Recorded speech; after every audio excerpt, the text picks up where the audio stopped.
मन का संयम, मनोवृत्ति का संयम। चल रहे हैं, पता नहीं कैसे कैसे दृश्य देखने को मिलेगा, कैसे कैसे शब्द सुनने को मिलेगा। तो महात्मा लोग जो भिक्षावृत्ति में होते हैं, विचरणशील, तो सभी दृश्य गुजरते ही रहते हैं सामने से।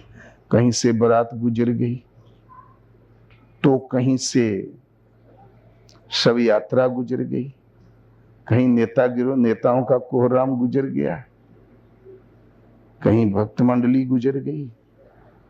एक ब्रह्मचारी जी आश्रम छोड़ के गुरुजी से छुट्टी मांगा, गुरुदेव हुक्म होता तो मैं घूम आता, वैराग्य कराता। वैराग्य माने निराधार विचरण। बोले अरे कल का लड़का है, अबे तुरे रेख नहीं जामी, बैठ जंगल में पड़ा रहो, अभी तू घूमने लायक नहीं है।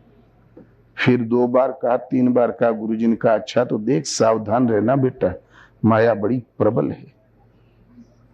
ब्रह्मचारी बहुत खुश हुए, पिंजड़े से छूटे पक्षी की तरह लगे उड़ने, यहां गए वहां गए।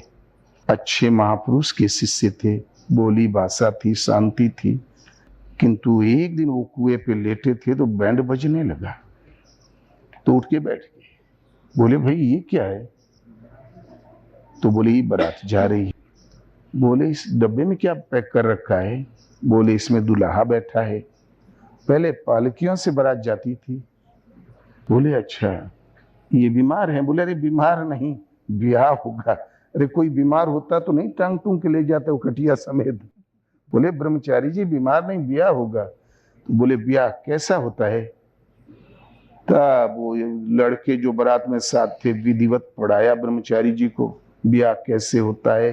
फिर शादी होती है, एक दुल्हन मिलती है, लड़के होते हैं, गृहस्थी होती है, संसार चलता है। बारात तो चली गई, लेकिन वो पड़ा पड़ा फिर ब्याह कैसा होता है, तो फिर दुल्हन कैसी होती है, तो फिर लड़का कैसा होता है। और नींद आ गई और सपन में हो गया विवाह, बैंडो बजा, ब्याह भी हुआ। तो औरत बोली लड़का कहाँ सोई? एक लड़का हुआ तो थोड़ा पीछे हटे, बोले यहां सोई। तो फिर थोड़ी देर में दूसरा लड़का भी हो गया, तो बोले एक कहाँ सोता है? तो थोड़ा पीछे हटे, बोले यहां सोई। और कहाँ सोई? इतने में तीसरा लड़का भी हो गया, बोले ये कहाँ सोई? तो मारे क्रोध में उछला बड़ी जोर से, बोले यहां सोई और कहाँ सोई। धड़ाम दोनों चले गए कुएं में। नींद में जजक गया ना, तो उलट गया कुएं में। तो बोले अरे ब्रह्मचारी जी तो कुएं में चले गए।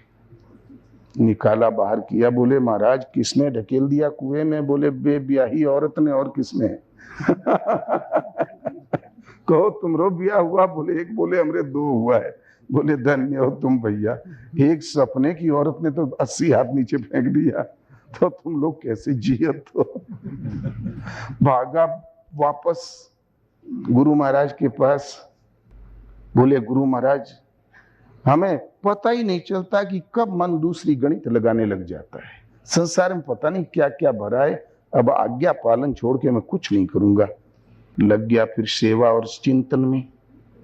तो इसलिए वाणी का संयम और मनोवृत्ति का संयम, कैसे भी दृश्य आवे उसको घटा के योग परक बना के उसको धारण करते चले जाओ। वृत्ति विचलित न हो, साधना से चलायमान न हो।